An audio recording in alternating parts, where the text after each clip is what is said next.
को जय जय श्री राधे।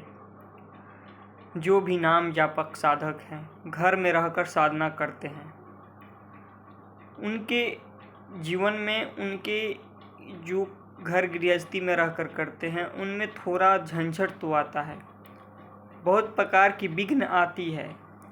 पर जो नाम जप करता है वो साधक बहुत प्रवीण होता है। वो घर गृहस्थी में रहते हुए वो एक उच्च कोटि का साधक होता है। जो आप नाम जप करते हो, देखो 3 तरीके से नाम जप होता है, एक बैखरी, एक पश्चंती, एक परा। बैखरी बोल बोलकर पश्चंती बोलते तो नहीं पर अंदर ही अंदर चलता है, जैसे ये सुनाई नहीं दे रहा है पर चल रहा है। बैखरी क्या होता है? बोल बोलकर, आप जैसे हम बोल रहे हैं अभी वैसे। परा यानी बैठे हुए हैं, जब चल रहा है तो इसको परा बोलते हैं। पश्चंती, जब करने का भी जरूरत नहीं है, अंदर अंदर ही चल रहा है सब, उसको पश्चंती बोलते हैं। तो इसमें सबसे श्रेष्ठ है परा यानी मानसिक जाप। तो जो मानसिक जाप तक पहुंच गए हैं और जो नहीं पहुंचे हैं उन्हें वो 1 महीने तक बैखरी बानी यानी बोल बोलकर खूब रटन करें। और 1 महीने के बाद उनको लगे कि हाँ हम बहुत उनको लगे तो वो पड़ा यानी अंदर ही अंदर अब उसको चलाने लगे। ऐसे वो 2 से 3 महीने का अभ्यास करें, फिर वो मानसिक में पहुंच जाएंगे।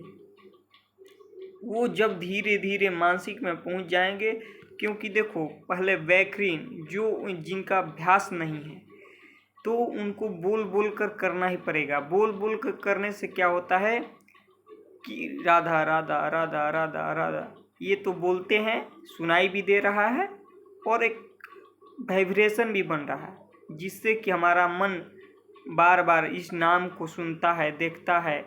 तो इससे हमें एक क्या होता है, बाहरी चिंतन जो चिंताएं होती है वो नहीं होती।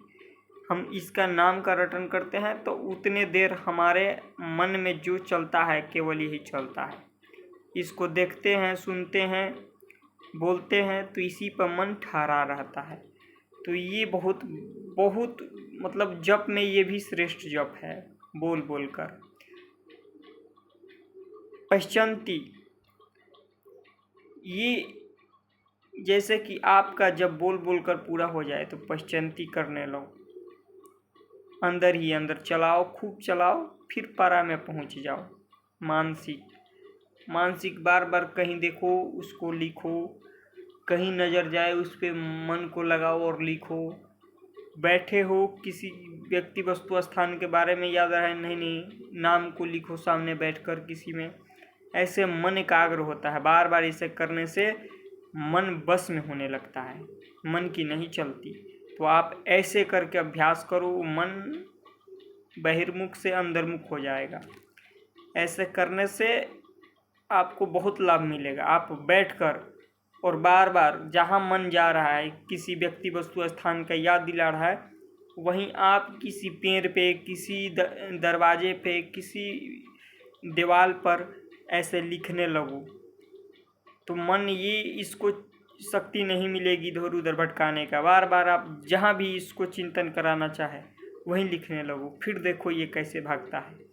ऐसा अभ्यास अगर बना लोगे तो मन जल्दी ही बस में आता है, जल्द ही। और ये साधक बहुत ऊंची अवस्था पर पहुंचते हैं। जितना ज़्यादा जप करोगे उतने ज़्यादा जल्दी आगे बढ़ोगे। तो आप जप करते रहो, छोड़ो मत, और निरंतरता हर कार्य करते हुए मन को नाम में लगाओ। फिर देखो मन की क्या दुर्दशा होती है। ये बार बार आपको अपने शक्ति से हटाने का प्रयास करेगा, आपको बार बार ये हटाएगा, विचलित करेगा। पर आप नाम को मत छोड़ो, नाम को निरंतरता चलाते रहो। अब इसकी एक नहीं चलने वाली, क्योंकि इसको मारने वाला अब आ गया है। अनंत जन्म से इस मन को जो शक्ति संसार के व्यक्ति वस्तु स्थान चिंतन करके विषयों का चिंतन करके ये मनमानी करवाता रहा, अब इसकी चाल नहीं चलेगी। इसका जो इसके ऊपर शासन करने वाला है नाम, वो आ गया है। अब इसको बार बार रटाओ, फिर देखो इसकी दुर्दशा ये धीरे धीरे भस्म होने लगेगा। आप देखोगे थोड़े ही दिन में कि यह मन अब आपका कहना मानने लगता है, और वही साधक धीरे धीरे ऊंची अवस्था पर जाने लगते हैं। अब थोड़े देर जो आसन में बैठकर नाम जप करते हैं वो और ऊंची अवस्था पर जाते हैं। आसन में बैठकर थोड़े देर पद्मासन, सिद्धासन, ब्रजासन ऐसे बैठकर थोड़ी देर नाम को जप करो, फिर देखो आपको कितना लाभ होता है।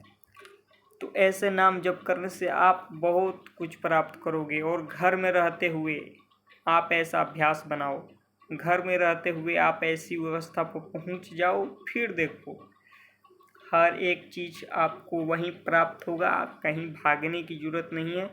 और जो भी प्रश्न हो आप कमेंट कर सकते हो। फिर मिलते हैं अगली वीडियो में। जय श्री राधे।